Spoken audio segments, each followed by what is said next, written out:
지금 이 시간 각자 처소에서 온라인으로 이 예배를 드리고 계시는 우리 십정동계 성도들, 그리고 또 오늘 이 본당에서 예배 드리시는 우리 여러분들, 유아실에서 또 세미나실에서 또 교육관에서 정부가 서로 거리 두기를 요구한 대로 우리가 지금 서로 불편한 가운데서 서로의 거리를 유지하면서 이 예배를 드리고 있습니다마는, 그러나 우리가 한 마음으로 마음과 뜻과 정성을 다해서 하나님 앞에 예배 드린다고 하면, 우리가 어느 곳에서 어떤 환경에서 지금 예배를 드리든지 하나님의 은혜가 동일하게 임하게 될 줄로 믿습니다. 지금은 사순절 기간입니다. 5째 주를 맞이하고 있는데요.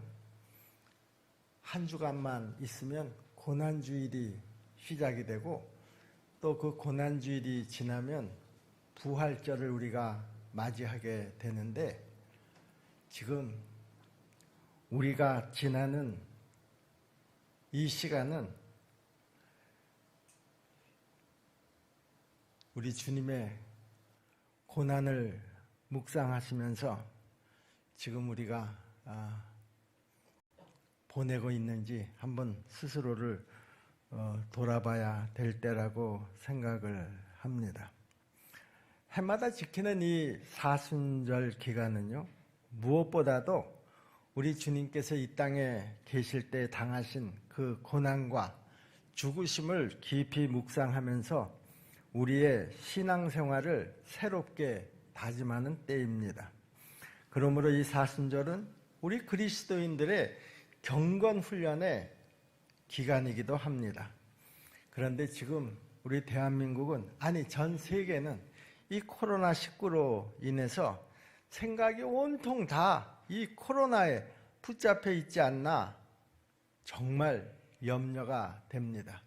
우리가 아침에 눈을 뜨면 10시경에 발표되는 그 확진자의 숫자에 귀를 쫑긋 하고 있고요. 이제 좀 오늘은 줄었내나 하는 그런 기대감을 가지고 있다가 오히려 전날보다 숫자가 더 늘으면 또 마음에 낙심을 하고 또 염려를 하기도 합니다.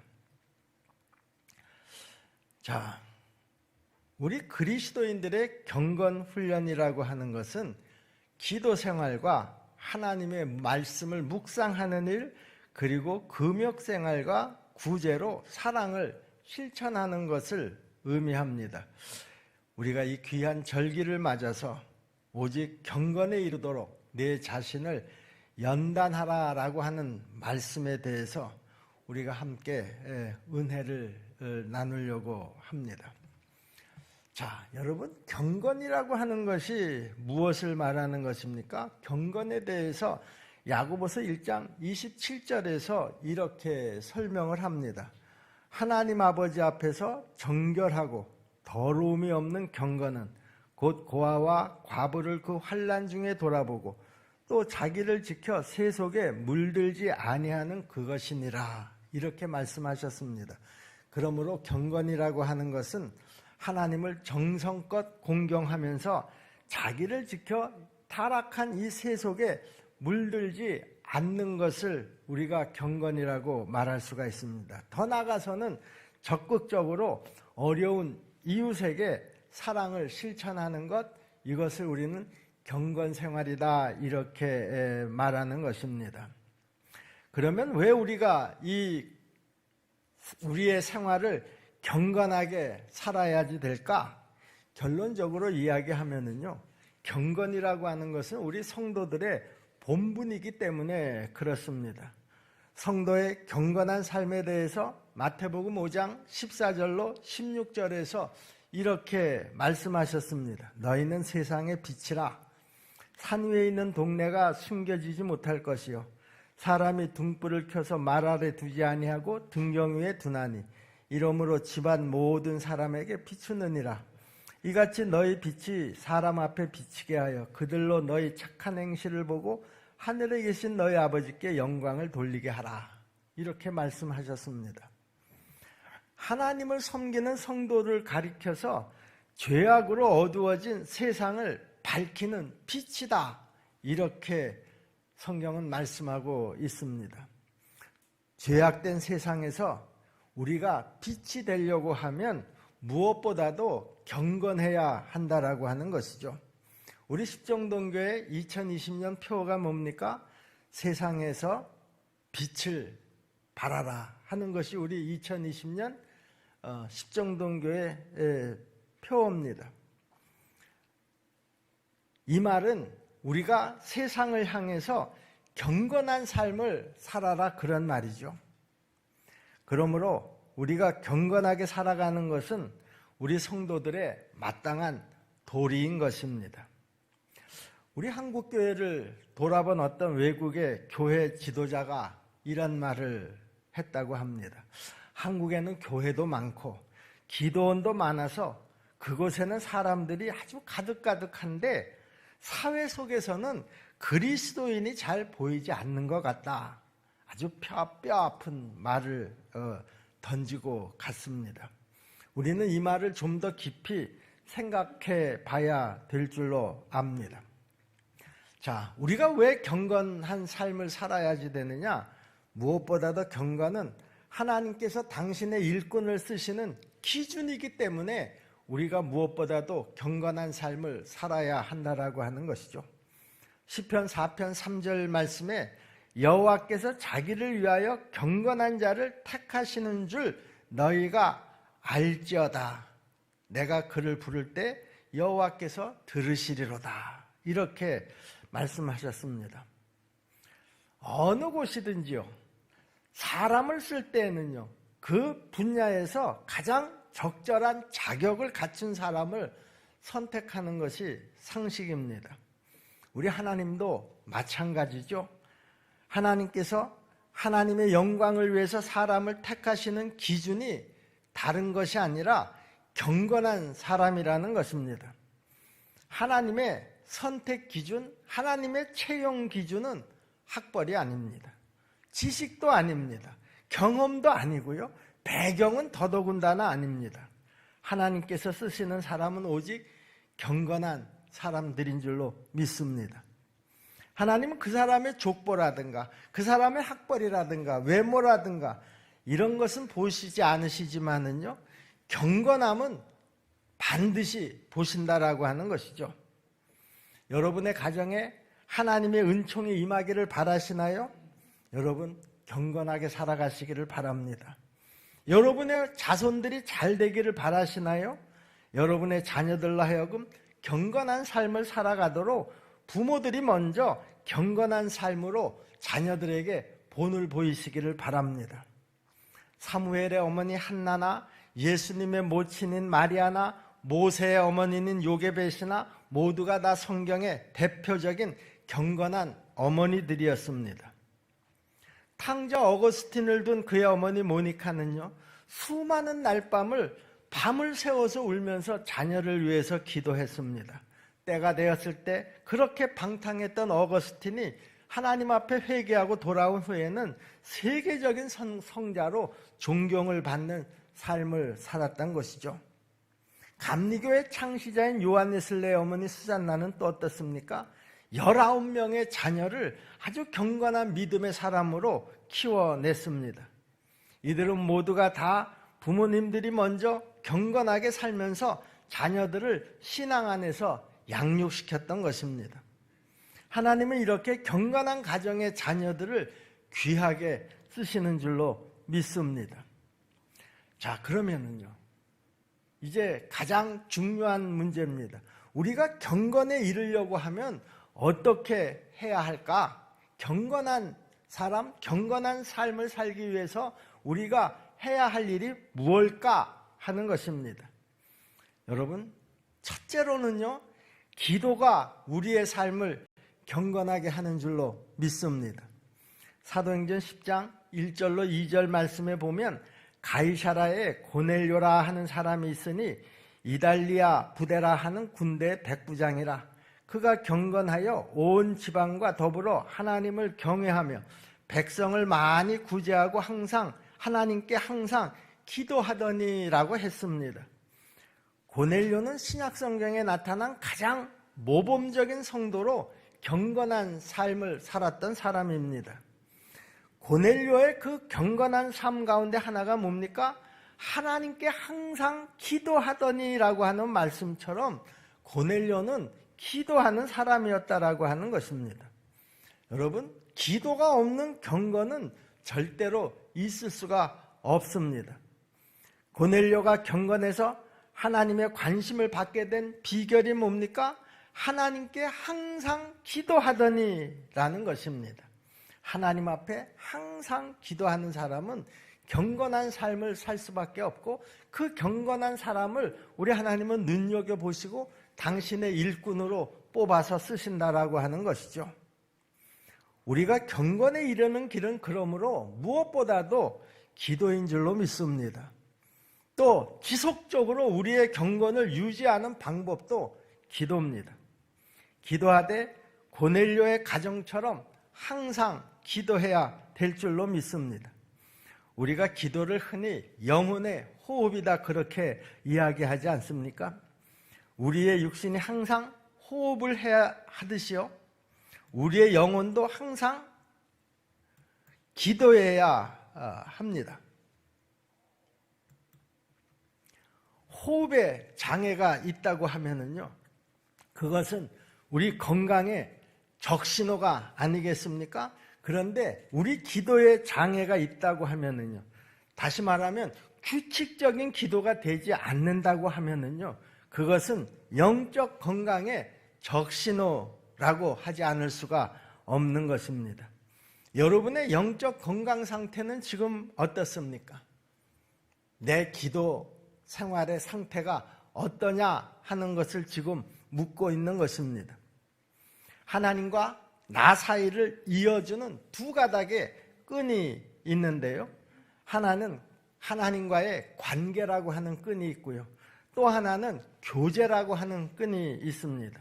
하나님과의 관계라고 하는 것은 하나님은 나의 아버지가 되시고 우리는 하나님의 자녀가 되는 그런 관계를 이야기합니다. 이것은 사람이 원해서 되어지거나 노력으로 되어지는 것은 아닙니다. 이것은 하나님이 우리 인간에게 베푸신 일방적인 은혜이고요, 또 하나님의 절대 권한에 속하는 것입니다. 그런데요, 교제의 끈은요, 하나님과 인간 사이에 쌍방에서 이루어지는 것을 의미합니다. 우리는 이 교제를 통해서 우리가 원하는 축복을 받게 되는 것입니다. 하나님과의 교제 가운데서 가장 소중한 요소가 있는데 그 요소가 바로 예배입니다. 그 요소가 바로 기도입니다. 사단은 끊임없이 하나님과 나 사이에 이 교제의 끈을 끊으려고 아주 지속적으로 집요하게 방해를 합니다. 아무리 열심히 하나님을 섬기던 사람이라고 하더라도요, 주일 예배에 2번 정도를 빠지게 되면 그 신앙은 점점 바닥으로 떨어지고 만다라고 하는 것입니다. 사단은 지금도 집요하게 하나님과의 교제인 예배와 기도를 하지 못하도록 방해하고 있다는 것을 우리가 한시도 잊어서는 안 됩니다. 이렇게 예배가 중요하고 또 기도가 중요한 것입니다. 그러므로 데살로니가전서 5장 17절 말씀에 뭐라고 얘기합니까? 너희가 쉬지 말고 기도하라, 이렇게 말씀하고 있지 않습니까?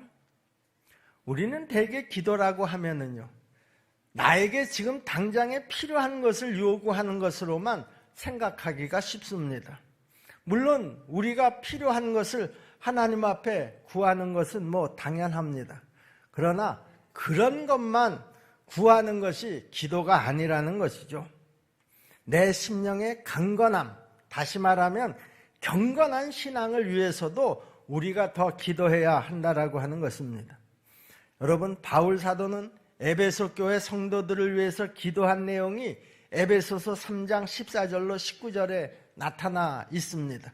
그 본문을 제가 잠깐 읽어 드릴 터이니까 여러분들이 그 본문을 가만히 묵상하시면서요, 사도 바울이 지금 에베소 교인들을 위해서 무엇을 기도하고 있는지를 여러분들이 꼭 찾아낼 수 있기를 바랍니다.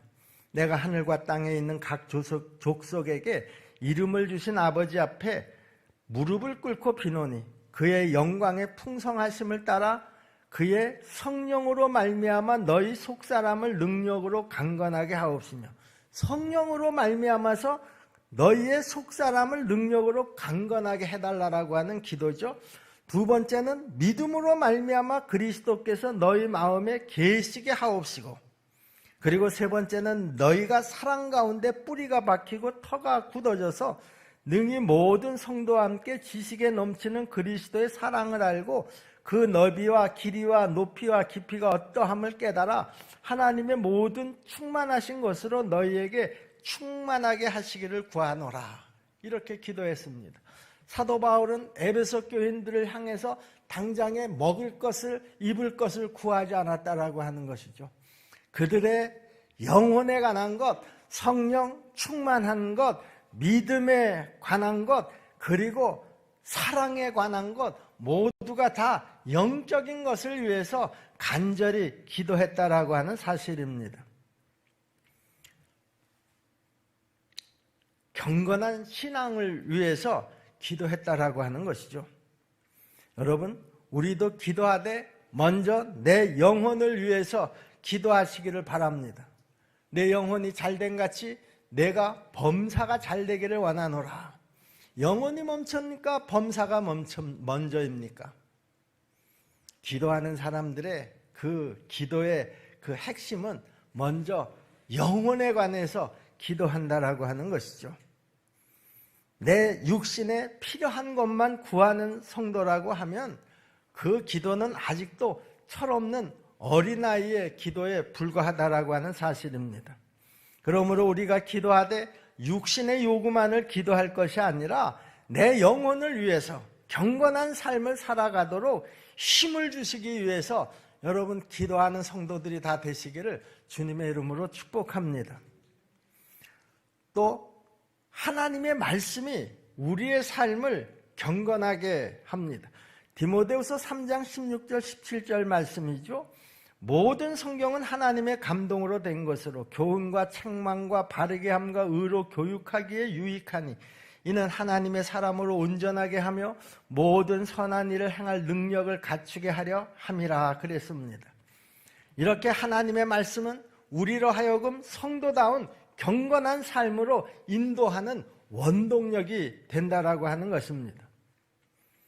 이 땅 위에는 여러 가지 좋은 교육들이 행해지고 있는 것도 사실입니다. 태교로부터 시작을 해서요, 유아교육이 있죠, 유치원 교육이 있죠, 그리고 학교에 정규 교육들이 있습니다. 그 밖에도 계속되어 이어지는 수많은 교육 프로그램들이 있다라고 하는 것이죠. 물론 이런 교육들도 꼭 필요한 것입니다. 하지만 이런 교육의 효과라고 하는 것은 이 세상에 국한된 것이다라고 하는 것이죠. 내가 세상에 살아있는 동안에만 필요하다 그런 말입니다. 그러나 하나님의 말씀 교육은요, 이 세상에서뿐만이 아니라 내세까지 이어지는 것이라는 말입니다. 그러므로 하나님의 말씀에 의한 경건 교육은 어떤 교육보다도 우리에게 아주 중요한 교육이라고 하는 사실입니다. 하나님께서 신명기 6장 5절로 9절에 이렇게 말씀하셨습니다. 너희는 마음을 다하고 뜻을 다하고 힘을 다하여 내 하나님 여호와를 사랑하라. 오늘 내가 네게 명하는 이 말씀을 너는 마음에 새기고 내 자녀에게 부지런히 가르치며 집에 앉았을 때에든지 길을 갈 때에든지 누워있을 때에든지 일어날 때에든지 이 말씀을 강론할 것이며 너는 또 그것을 내 손목에 메어 기호로 삼으며 내 미간에 붙여 표로 삼고 또 내 집 문설주와 바깥문에 기록할지니라 이렇게 말씀하셨습니다. 이렇게 우리는 무엇보다도 하나님의 말씀을 가장 가까이 해야 한다라고 하는 것이죠. 우리가 하나님의 말씀을 규칙적으로 읽고 규칙적으로 예배에 참석하고 하나님의 말씀을 들어야 합니다. 하나님의 말씀을 읽고 우리가 듣고 배우고 묵상할 때 그 말씀이 우리를 의의 길로 그리고 경건한 삶으로 인도하는 줄로 믿습니다. 그리고 우리가 경건에 이르기 위해서는 무엇보다도 연습을 많이 해야 한다라고 하는 것입니다. 여기 오늘 본문 디모데전서 4장 7절에서 뭐라고 말씀하셨습니까? 오직 경건에 이르도록 연단하라. 이렇게 우리를 권면하고 있습니다. 경건에 이르도록 연단하라. 연단이라고 하는 것은요, 운동 경기 선수들이 그 경기의 그 능력을 향상시키기 위해서 반복적으로 연습하는 것을 가리키는 말입니다. 여러분, 김연아 선수를 잘 아시지 않습니까? 우리는 그 김연아 선수가 스케이팅을 할 때 그냥 방 안에 편안히 앉아서 즐겁게 그 선수의 경기를 보지만은요, 당사자인 김연아 선수는 그 경기 하나를 위해서 피눈물 나는 연습을 거듭했다고 합니다. 알려진 바에 의하면은요, 김연아 선수의 연습은 1년에 1700시간 정도를 했다고 하는데요. 365일 하루도 거르지 않고 하루에 5.4시간을 훈련한 결과라고 합니다. 또 점프 연습을 하다가 넘어진 횟수가 1년에 1800번이나 됐다고 합니다. 이렇게 눈물겨운 연습이 김연아로 하여금 피겨의 여왕이라고 하는 칭호를 받게 한 것입니다. 이렇게 운동선수들이 끊임없이 연습에 연습을 거듭할 때 세계적인 선수가 될 수 있었듯이요, 경건한 신앙생활도 이와 같다라고 하는 것을 우리 성경이 이야기하고 있습니다. 사람들은 누구나 완전한 사람이 없습니다. 다 불완전합니다. 어느 날 갑자기 온전한 신앙생활이 되는 사람은 이 세상에 아무도 없습니다. 그래서 경건에 이르기를 연습하라 이렇게 하신 것입니다. 연습이라는 것이 뭡니까? 똑같은 행동을 반복해서 하는 것을 말합니다. 계속해서 같은 행동을 반복하면 그 행동이 몸에 배인 습관이 된다라고 하는 것이죠. 경건함을 이와 같이 계속 연습해서 습관이 되도록 하라 하는 것이 바로 경건을 연습하라 그런 말입니다. 여러분, 오른손잡이인 사람이요, 왼손으로요, 오른손이 하는 일을 한 20일 정도만 계속해서 반복하면은요, 그 왼손도 오른손처럼 불편함이 없이 사용할 수가 있다고 합니다. 우리의 모든 생활 습관도 이렇게 우리가 연습을 하면 교정이 될 수 있다라고 하는 것이죠. 여러분, 인격이라고 하는 것은요, 하루아침에 이루어지는 것이 아닙니다. 그러므로 경건에 이르는 연습이 필요하다라고 하는 것입니다. 제가 앞에서 말씀드렸듯이 경건 생활의 원동력인 기도도 우리가 습관이 돼야 될 줄로 믿습니다. 예수님은 기도를 습관적으로 하셨다고 하셨죠. 누가복음 22장 39절에 예수께서 나가서 습관을 따라 감난산에 가심에 제자들도 따라갔더니라고 했습니다. 여러분, 예수님의 습관은 기도뿐만이 아니었습니다. 하나님에 대한 순종도 아주 습관화가 되어 있었습니다. 예수님은 하나님에 대해서 단 한 번도 아니요, 노가 없으셨기 때문에 그렇습니다. 또 예수님은 섬김도 습관이 되어 있었습니다. 예수님은 일평생 만나는 사람들을 열심히 정성껏 마음을 다해서 섬기셨습니다. 공생의 시작 전에 가정에서는 부모님을 잘 섬겼습니다. 공생의 기간 동안에는 가난한 자와 병든 자와 소외된 자와 멸시받는 죄인들을 잘 섬기셨습니다. 마지막에는 제자들의 먼지 묻은 그 땀 냄새 나는 발까지 씻어 주셨습니다. 예수님의 삶은요, 이렇게 섬김의 삶이었습니다. 그러시면서 하시는 말씀이 뭐였습니까? 요한복음 13장 13절로 15절 말씀에 보시면은요, 너희가 나를 선생이라 또는 주라 하니 너희 말이 옳도다. 내가 그러하다. 내가 주와 또는 선생이 되어 너희 발을 씻혔으니 너희도 서로 발을 씻어주는 것이 옳으니라. 내가 너희에게 행한 것 같이 너희도 행하게 하려 하여 내가 본을 보였노라. 이렇게 말씀하셨습니다. 습관화된 예수님의 섬김에 경건을 본받으라는 것이죠. 톨스토이가 이런 얘기를 했습니다. 작은 습관 하나가 그 사람의 인생을 바꾼다. 여러분, 중세 유럽에서요, 흑사병이 돌아서 유럽 인구의 3분의 1의 목숨을 빼앗아간 일이 역사적으로 기록이 되어 있습니다.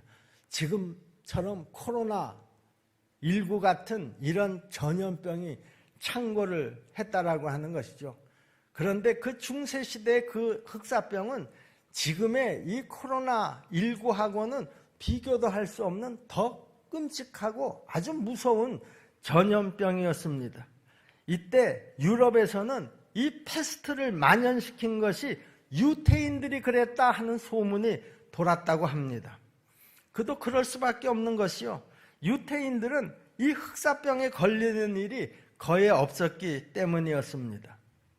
유대인들이 흑사병에 잘 감염이 되지 않았던 이유는 아주 간단했다고 합니다. 당시만 하더라도요, 유럽인의 생활은 아주 야만적이었었는데요, 위생관념이 거의 없어서 목욕을 하는 일이 거의 없었다고 그러죠. 대부분의 서민들은 비누가 무엇인지도 몰랐다고 하니까 얼마나 그들이 불결한 생활을 하고 있었는지 우리가 짐작할 수가 있습니다. 그런데 여기에 비하면 유대인들은요, 그 오래전서부터 목욕이 습관화가 되어 있고요, 식사 전후에는 반드시 손을 깨끗하게 씻는 생활 습관을 가지고 있었다고 합니다. 그들은 언제나 하나님을 가까이 지내고 있었기 때문에 하나님을 가까이 하는 자기 몸과 손발을 깨끗이 하지 않을 수가 없었던 것이죠. 그것은 바로 그들의 종교적인 규칙이었었고 신앙생활의 습관이었습니다. 다시 말하면 경건한 삶, 평소에 몸을 깨끗이 하는 습관이 그들을 무서운 전염병으로부터 구해준 원인이 되었다라고 하는 것이죠. 여러분, 이번 코로나19도요, 마찬가지로 백신도 아직도 개발이 되지 않았고 또 치료약도 아직도 개발이 되지 않았습니다. 지금 유일한 백신 치료약이라고 하면 우리가 손을 항상 깨끗이 씻고 마스크를 반드시 해서 자기뿐만이 아니라 상대방의 그 건강을 지켜주는 것, 이것을 우리가 아주 습관으로 잘 할 때 우리가 이 코로나19에서 좀 더 안전하게 우리 스스로를 지킬 수가 있고 또 우리 교회를 지킬 수가 있다고 생각을 합니다. 여러분, 경건에 이르는 연습이라고 하는 것은요, 그런데 그렇게 쉬운 것은 아닙니다. 그러나 그 경건의 결과는요, 무엇보다도 소중하다라고 하는 것이죠. 우리가 경건에 이르는 연습을 하는 것은 참 힘들지만 거기에서 따라오는 그 결과는 너무나 소중하다, 그런 말입니다. 여기 디모데전서 4장 8절에 뭐라고 말씀하셨습니까? 육체의 연습은 약간의 유익이 있으나 경건은 범사에 유익하니 금생과 내세에 약속이 있느니라. 육체의 연습은 내가 세상에 사는 동안에만 해당이 되는 그런 연습이라는 것이죠. 그런데 경건의 연습은 모든 일에, 내가 세상을 살아가는 데에 있어서도 유익할 뿐 아니라 내가 죽은 이후에도 그것은 그 경건 속에 약속이 있다라고 하는 것이죠. 상급이 있다, 그런 말입니다. 여러분, 경건한 신앙생활은 우리로 하나님 앞에 사랑을 받게 하는 줄로 믿습니다. 또 경건한 신앙생활은 우리로 하여금 하나님 앞에 쓰임을 받게 하는 줄로 믿습니다. 더 나아가서 경건한 신앙생활은 하늘나라에서 우리에게 영광스러운 그 상급을 받게 하는 줄로 믿습니다. 그러나 이 경건 생활이라고 하는 것은 나의 어떤 다짐이나 결심만으로 되는 것은 아닙니다. 하나님의 능력의 통로인 기도가 습관이 되어야 가능합니다. 영혼의 양식인 하나님의 말씀을 우리가 지속적으로 공급을 받아야 이 경건 생활이 가능하다라고 하는 것이죠. 그 후에 인간의 다짐으로 끈질긴 연습의 노력이 있어야 우리가 경건에 이를 수가 있다라고 하는 말입니다. 기도가 습관화가 되고 말씀을 지속적으로 공급받고 그리고 끈질긴 연습의 노력이 있을 때 우리 하나님이 원하시는 그 경건의 모습을 우리가 갖출 수 있게 될 줄로 믿습니다. 우리 십정동교회 모든 성도들이 다 이 하나님의 자녀답게 경건하게 살아가는 복된 성도들이 다 되시기를 주님의 이름으로 축복합니다. 그리고 이 사순절 기간 동안에 이 훈련이 좀 더 의미 있게 알차게 내용 있게 되어질 수 있기를 간절히 부탁을 드립니다. 아무리 세상이 어수선하고 그리고 이 코로나19로 우리의 생각이 자꾸만 분산이 된다고 하더라도 우리는 그럴수록 더 하나님 앞에 간절히 엎드려서 기도하고 그럴수록 우리가 더 말씀을 붙잡아야지 되고 또 우리가 그럴수록 이 경건의 훈련에 더 매진해야 되는 줄로 믿습니다. 우리 모두 마음을 하나로 묶어서 이 일을 위해서 이 사순절 기간이 정말 하나님의 그 경건의 훈련을 잘 할 수 있는 그런 기간이 되기를 간절히 소원합니다. 기도하겠습니다. 은혜로우신 아버지 하나님, 어느 때보다도 이 경건의 생활을 더 해야 하는 그런 사순절 기간인데도 불구하고 세상의 환경은 여전히 우리의 이런 결심을 무너뜨리고 우리의 생각을 흩어뜨리고 있습니다. 코로나19로 인한 우리의 생각이 자꾸만 분산이 되고 그리고 경건 생활이 무너지는 것을 우리가 고백합니다.